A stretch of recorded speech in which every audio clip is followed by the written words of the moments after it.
Me parece una falta de respeto que este vídeo todavía no estuviera en el canal.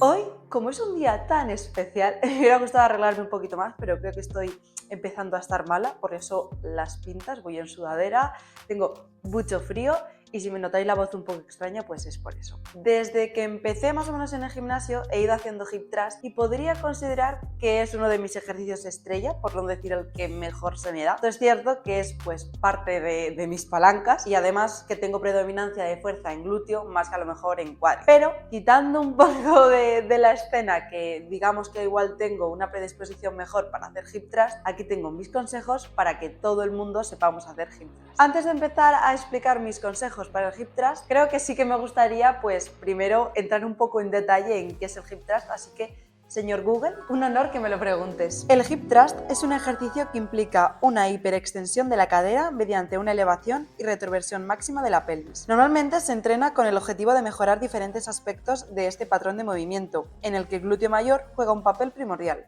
seguido del isquiotibial. A pesar de que últimamente le están saliendo muchos detractores al hip thrust, sobre todo por redes, bueno, al final pasó de ser un ejercicio que estaba infravalorado y que casi nadie lo hacía, a ser un ejercicio que absolutamente todo el mundo hace, pues es normal que haya gente que se oponga y que diga que no es el mejor ejercicio que puedes hacer. Sí que considero que, bajo mi experiencia, es el ejercicio que ha hecho que realmente evolucione mi glúteo a la hora de tener más fuerza, como luego, pues por ejemplo, a la hora de visualmente ver que hay un glúteo redondo. Es cierto que no solamente trabaja el glúteo, en este caso lo que más trabajaría sería el glúteo mayor, sino que también trabaja de forma secundaria los isquiotibiales, pues que al final al hacer el movimiento, digamos que hay una cierta coordinación entre el glúteo y el isquiotibial, por tanto es normal que también se lleve algo de estímulo. Y por lo que hay gente que se pone al ejercicio y dice pues, que no es el mejor ejercicio ni mucho menos, es porque también trabaja en cierto sentido la espalda baja, lo que vienen a ser los erectores, y pues también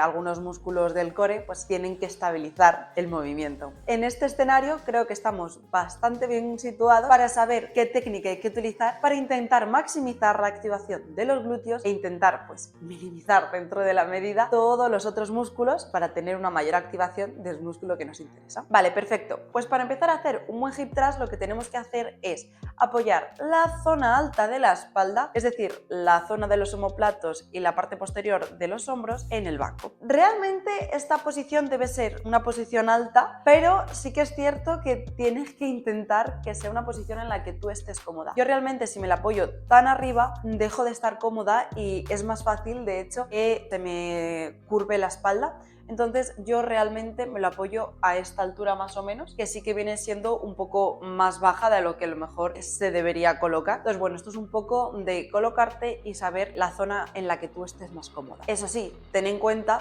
que si tú te apoyas la espalda muy alta en el banco, pues obviamente vas a tener más recorrido que si te la apoyas, por ejemplo, aquí, porque el patrón de movimiento pues va a tener un recorrido mucho menor. La segunda cosa que tienes que tener en cuenta es la altura del banco en el que te estás apoyando. Más o menos este banco debería ser de la altura de tu tibia. Esto es debido a que cuando acabamos el movimiento debemos estar paralelos al suelo, es decir, en una línea horizontal respecto al suelo. Normalmente los bancos de los gimnasios son demasiado altos. Esto hace que en el momento en el que estamos en la zona final del ejercicio, en la que estamos contrayendo el glúteo al máximo, no estaríamos de forma horizontal, sino que estaríamos como algo así respecto al suelo, lo que no es del todo interesante. Y por el contrario, si el banco es demasiado bajo, que realmente no es un problema porque esto no suele ocurrir en ningún gimnasio, no hay bancos tan bajos, pues digamos que la inclinación de la barra sería al revés, la barra iría como hacia tu cara. Sí que es cierto que si el banco es más alto, que es lo que más va a pasar, se puede elevar los pies con un step. El problema que tiene esta forma de hacerlo, que la barra entonces queda muy abajo, para levantar en la primera repetición es bastante fastidioso. Sí que recomendaría a lo mejor en vez de hacerlo así, apoyar la espalda en varios steps apoyados en una pared para que así pues poder hacer la altura a la que bueno, tú levantas bien. Un banco, ya digo, de gimnasio casi siempre será más alto. Vale, pero para estar de forma totalmente horizontal respecto al suelo, lo que tenemos que hacer, aparte de que el banco tenga el tamaño de nuestra tibia, es que el fémur y la tibia hagan un grado de 90 grados. Si hacen un grado más grande que de 90 grados, volveremos al caso en el que el banco es más alto. Además, estaremos trabajando más los femorales, es decir, los isquiotibiales, más que el glúteo. Y si pasa lo contrario y el grado es menor que estos 90 grados, digamos que estaríamos en el caso de tener un banco más bajito. Lo que estará pasando es que estamos involucrando más los cuádriceps. Entonces, si nuestra intención es la máxima hipertrofia del glúteo, lo que debemos tener es siempre el ángulo que se forma en la corva, en la parte contraria de la rodilla, serían de 90 grados. Además, uno de los problemas que yo creo que la gente más tiene, tanto novata como ya más avanzada, es el no saber colocarse correctamente la barra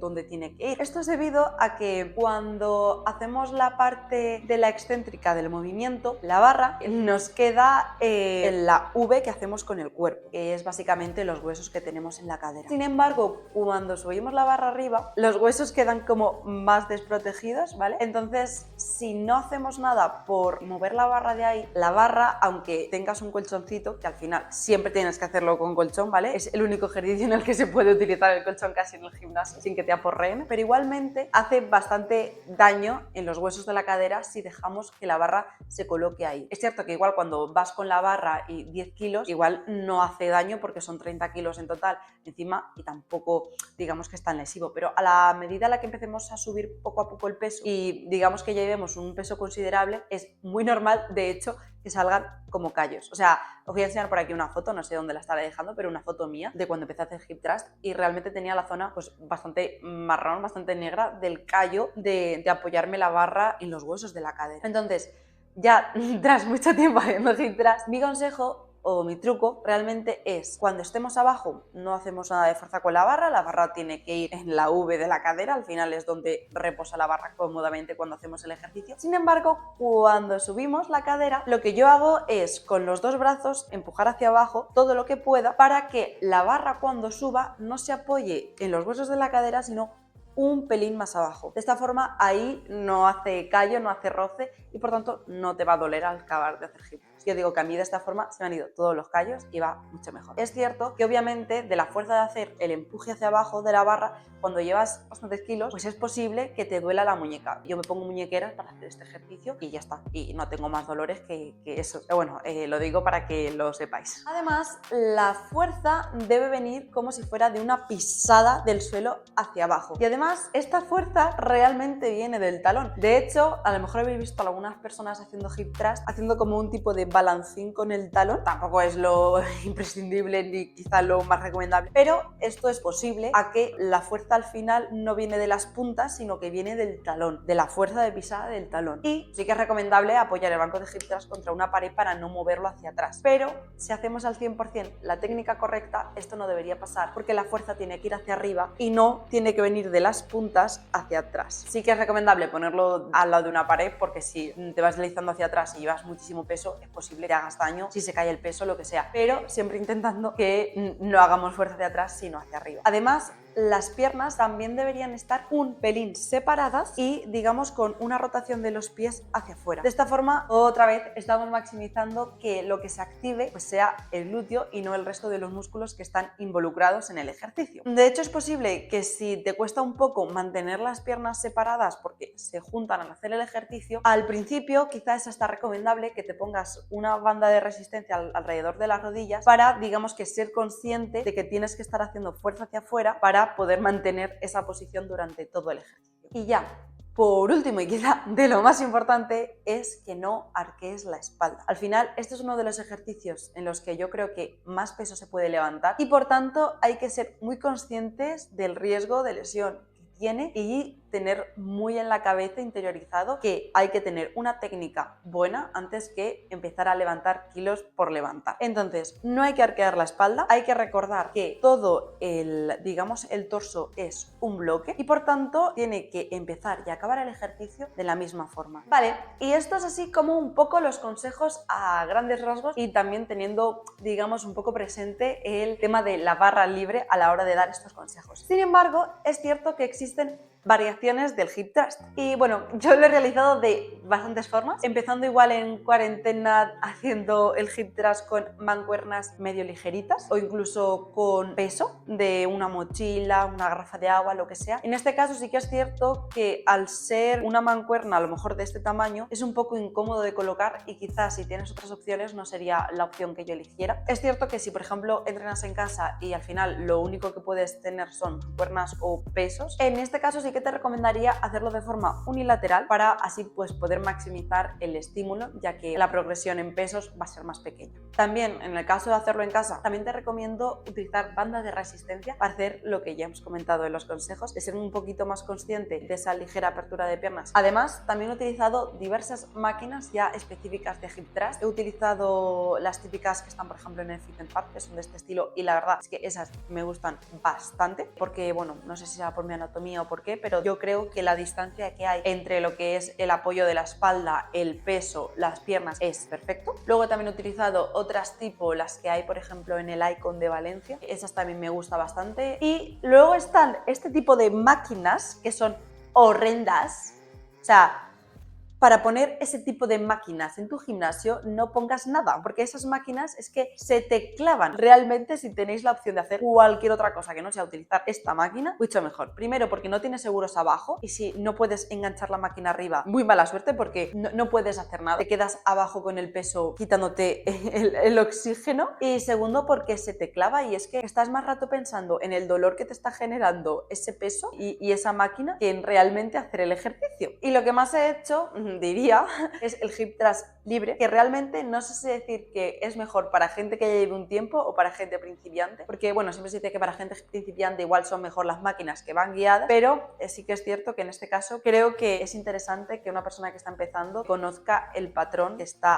haciendo el hip thrust para luego poder adaptarse a las otras máquinas y tener como ese patrón de movimiento más interiorizado. Yo creo que es más útil porque al final es el más versátil, no tienes que depender de una máquina, simplemente es una barra con discos y ya. Pero la variante que más me gusta y más me está gustando es el multipower. Es la combinación perfecta entre un peso libre y una máquina guiada. Porque en una máquina que está ya guiada, que las distancias ya están estipuladas, entonces es como una forma muy diferente de levantar un peso libre que te lo puedes ajustar absolutamente todo que una máquina que al final ya va con cosas fijadas. Entonces, una multipower te puedes volver a ajustar todo lo que tú quieras, puedes colocarte más cerca, más lejos, el banco te lo puedes levantar más, menos, los pies los puedes colocar donde tú quieras y al final es una barra con un colchón que se parece mucho más al peso libre. Al ser una máquina guiada, solo te permite realizar trabajo en la dirección en la que está guiada la máquina. Todo el trabajo que estás ejerciendo es en vertical ascendente y luego la fuerza viene en vertical descendente. Con lo cual, que el ejercicio está muchísimo más estabilizado, no haces trabajar tanto a tus estabilizadores, puedes levantar menos peso, eso sí, y todo el estímulo o casi todo el estímulo que estás realizando en ese ejercicio va casi directamente al glúteo. De hecho, la congestión que tienes cuando acabas este ejercicio,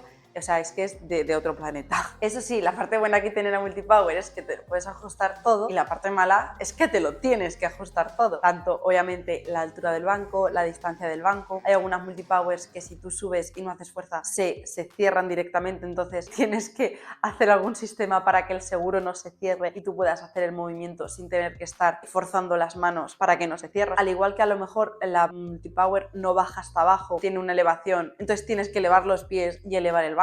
Tiene todo un mecanismo detrás que hay que estudiar, o sea que también tiene sus partes buenas el poder ajustar todo y sus partes malas el poder ajustar todo. Y bueno, no podía acabar el vídeo sin antes comentar los errores que yo más veo e incluso algunos que yo he podido cometer. El primero de los errores que yo más veo es el arquear la espalda. Y esto es debido a que hay como muchos vídeos, sobre todo en Instagram, tipo Reels, que te enseñan a hacer el hip thrust y te dicen que la forma correcta de hacer el hip thrust es haciendo una retroversión pélvica cuando estás arriba del todo del ejercicio, o sea, cuando que tienes el glúteo activado. Realmente, o sea, si tú lo piensas, cuando tú estás haciendo, por ejemplo, un peso muerto, que si lo pensáis bien tiene cierta similitud en cuanto se refiere a la bisagra de caderas que se hace, cuando tú estás levantando el peso muerto, arriba del todo, no haces una retroversión pélvica para acabar el ejercicio. No entiendo por qué, pues mucha gente dice que hay que hacer una retroversión pélvica ahí y lo único que haces es tu lumbar,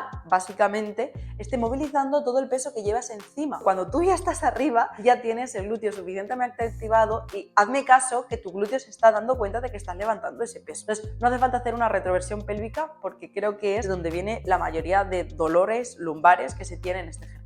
Otra equivocación común, y sé que me voy a repetir mucho, es la de no apoyar la barra correctamente. Ya sé que lo he mencionado antes, pero de verdad que hay mucha gente que no hace hip thrust porque le duele la cadera al hacer hip thrust. Y es por esto, si te apoyas la barra en los huesos de la cadera, es que te va a doler, es que te va a doler. En cambio, si lo haces un pelín más abajo, a la que lleves 1, 2, 3 semanas haciéndolo, se te van a ir curando las heridas que tengas en los huesos de la cadera de hacer hip thrust, te van a ir aclarando, se te va a volver al color normal de su piel, porque es lo que me pasó a mí. Vas a poder hacer hip thrust exactamente con los mismos kilos, solo que no te va a doler. Otro error es la falta de activación a la hora de hacer hip thrust. Y esto es debido a que, sobre todo últimamente, en la sociedad en la que vivimos, pues cada vez es más normal pasar las horas de trabajo sentados. Es cierto que, sobre todo cuando empezamos a ir al gimnasio, al estar tantas horas sentado en el trabajo, digamos que perdemos esa capacidad de activación de mente-músculo. Tú, por ejemplo, sí que puedes hacer fuerza con un bíceps, porque al final es un movimiento de este estilo, pero tú lo puedes activar teniéndolo estirado, ¿vale? Pues piensa lo mismo con el glúteo. Tú estando así tranquilamente puedes activar el glúteo y moverlo. Claro, cuando empezamos en el gimnasio probablemente no podamos hacerlo, no podamos tener como ese control de activación del glúteo, entonces quiere decir que no está, digamos, recibiendo señales tan conscientes. Entonces sí que es bueno hacer algunos ejercicios que poco a poco vayan llevando sangre al glúteo para que se vaya activando y que el ejercicio sea de verdad productivo para la hipertrofia en este músculo. ¿Qué tipo de ejercicios podemos hacer? Por ejemplo, patadas de glúteo siendo muy conscientes con banda de resistencia, monster walk, puentes de cadera directamente desde el suelo o incluso haciendo una abducción y una aducción para ir más o menos calentando la zona. Bueno, son ejercicios livianos, con mucho tiempo, para poco a poco ir calentando la zona y que el riego sanguíneo vaya y se vaya activando. Y ya, por último de los errores que he visto es el de no considerar que el tronco, digamos, es un bloque, sino que a lo mejor sí que consideramos lo de la espalda baja, no de no curvarla, ir todo en bloque, pero se nos olvida que el cuello, de cuello para arriba, también es parte del torso. Entonces, he visto a gente, por ejemplo, hacer hip thrust y hacer el movimiento del torso en el ejercicio y dejar todo el rato la cabeza pegada al banco, o lo contrario, hacer todo el recorrido con la cadera y sin embargo la cabeza estar todo el rato mirando abajo. Esto hace que estemos o estirando de más las vértebras cervicales o de menos, o sea, o estamos estirándolas hacia un sentido o hacia el otro. Con los kilos que llevamos y sobre todo, y en ese momento estamos haciendo fuerza con todo, que se nos ven hasta las venas de aquí, de la tensión que estamos llevando en el cuello, vamos a intentar facilitar un poco y que el cuello también sea parte de la columna vertebral y que todo vaya en un bloque. De esta forma, pues sobre todo tema de cervicales y tal, pues evitaremos lesiones. Siempre todo lo que hacemos es para intentar evitar lesiones. No. El último error, ahora sí, es el de no respetar los tempos, que no es un error como tal, porque al final a lo mejor tú estás haciendo un ejercicio de potencia y lo que te interesa es levantar cuanto más rápido posible el peso mejor, pero sí que es cierto que me parece que es interesante maximizar las posibilidades de los tempos, al menos en el hip thrust, porque me parece que es una forma súper sencilla de tener muchísima más activación de los glúteos y de verdad tener los resultados que estamos buscando. Bueno, por los tempos es ponerte algunos segundos en cada fase del recorrido del ejercicio. Abajo del todo, cuando digamos que no estamos haciendo fuerza, por ejemplo, ahí podríamos no hacer ningún tipo de tempo. Subiendo, pues por ejemplo, tampoco podríamos hacer ningún tipo de tempo. Hay gente que lo hace 1 o 2 segundos de subida, pero esto me parece a lo mejor más complicarse. Pero para todos los niveles, lo que sí que se puede hacer es cuando estamos en la parte de arriba del recorrido, donde nuestros glúteos que tienen mayor contracción, sí que podemos hacer una pequeñita pausa de 1 o 2 segundos. Y luego, a la hora de bajar, podemos hacer lo mismo. De esta forma, pues a lo mejor bajamos en 1 o 2 segundos, haciendo que el músculo siga en tensión, no dejando que la fuerza de la gravedad venza todo el ejercicio y esto hace que no utilicemos, por así decirlo, como el efecto de muelle rebote abajo y hace que de verdad la fuerza que estamos haciendo para levantar el peso sea la fuerza que tenemos y pues por tanto también evitaremos lesiones. Y bueno, que sepáis que este es uno de los ejercicios en los que más peso puedes poner, entonces también hay que ir con un poco de cuidado e ir subiendo peso poco a poco y de forma consciente para evitar lesiones, porque ya sabemos que este ejercicio es súper bueno para la hipertrofia del glúteo, pero un gran culo lleva una gran responsabilidad y en este caso es ser conscientes de que hay que seguir progresando poquito a poquito y sin que se nos vaya la cabeza e intentando evitar sobre todo tipo de lesiones. Y nada, hasta aquí el vídeo de hoy, espero que os haya gustado un montón. Si os ha gustado ya sabéis que me lo podéis dejar tanto en comentarios como dándole manita arriba al vídeo. También podéis dejar en comentarios todos aquellos vídeos que queráis seguir viendo en el canal y nos vemos en el siguiente. ¡Adiós!